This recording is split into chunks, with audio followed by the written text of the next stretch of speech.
এই পর্যায়ে আমরা গেমসের ইন্টারফেস তৈরি করব। একইভাবে আমরা ইনসার্ট মেনু সিন কমান্ড দিয়ে এবং নাম চেঞ্জ করে আরেকটি সিন আমরা ক্রিয়েট করব এবং এই সিনের মধ্যে ঠিক এরকম ব্যাকগ্রাউন্ড ইমেজ আমরা ইম্পোর্ট করে নিয়ে আসব এই ধরনের, যেমনটি আমরা করেছি। এটি ফটোশপ থেকে করে আনতে হবে। এরপর আমরা বাটন কমন লাইব্রেরি থেকে এই বাটনগুলো আমরা নিয়ে আসব আরেকটি লেয়ারে। এরপর আমাদের এখানে মূলত এই বাটনের অ্যাকশন দিতে হবে। এই অ্যাকশনে আমাদের যেটি হবে যে বাটনে ক্লিক করলে ভিডিও ওপেন হবে, যেহেতু এখানে ভিডিও রয়েছে, এবং নিচে exe ফাইল ওপেন হবে, যেমন ক্রিকেট খেলা, ডিম করানোর খেলা। তো ভিডিও এবং exe ফাইল ওপেন করার জন্য ফ্ল্যাশে গেট ইউআরএল কমান্ড ইউজ করতে হবে, যেটি আমরা অ্যাকশন স্ক্রিপ্ট অধ্যায়ে গেট ইউআরএল কমান্ডটি আলোচনা করেছি। ঠিক গেট ইউআরএল এর যে কমান্ড যেভাবে আলোচনা করেছি সেই কমান্ডগুলি এখানে অ্যাপ্লাই করতে হবে এবং আমাদের ওই নির্দিষ্ট রুটে এই ভিডিও এবং exe ফাইলগুলো রাখতে হবে।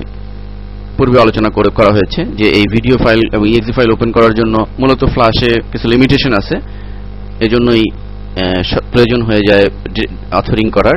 ম্যাক্রোমিডিয়া ডিরেক্টরের মাধ্যমে এই সমস্যা সমাধান করা যায়। এজন্য সফটওয়্যার, পরিপূর্ণ সফটওয়্যার ডেভেলপ করার জন্য ফ্ল্যাশের সাথে ডিরেক্টর অপরিহার্য। এরপর আমাদের যে বিষয়টি করতে হবে সেটি হচ্ছে যে এই ব্যাক বাটন, সেই আগের মতোই আমরা আরেকটি লেয়ার নিয়ে এই ব্যাক বাটনটি নিয়ে আসব লাইব্রেরি থেকে ড্র্যাগ করে, এবং আমরা এই ব্যাক বাটনে অ্যাকশন দিয়ে দিব। আমরা বর্ণমালা অধ্যায়ে যে ব্যাক বাটনে যে অ্যাকশন দিয়েছিলাম সেই ঠিক সেম অ্যাকশনটি আমাদের এখানে দিতে হবে, যে সে সিন 1 এ চলে যাবে এবং সেখানে সেই অ্যাকশনটি আমাদের এখানে অ্যাপ্লাই করতে হবে। এবং অবশ্যই মনে রাখতে হবে যে আমাদের এই লেয়ার 1 এর প্রথম ফ্রেমে অন্যান্য সিনের মতোই এখানেও আমাদের স্টপ করে দিতে হবে। লেয়ার 1 সিলেক্ট করে আমরা অ্যাকশনে গিয়ে এটিকে স্টপ করে দিব, নতুবা আমাদের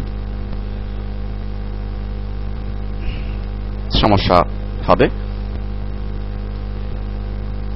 পরবর্তী অধ্যায়ে আমরা সর্বশেষ যে বিষয় রয়েছে, পরবর্তী দুটি অধ্যায়ে আমরা এটি আলোচনা করব।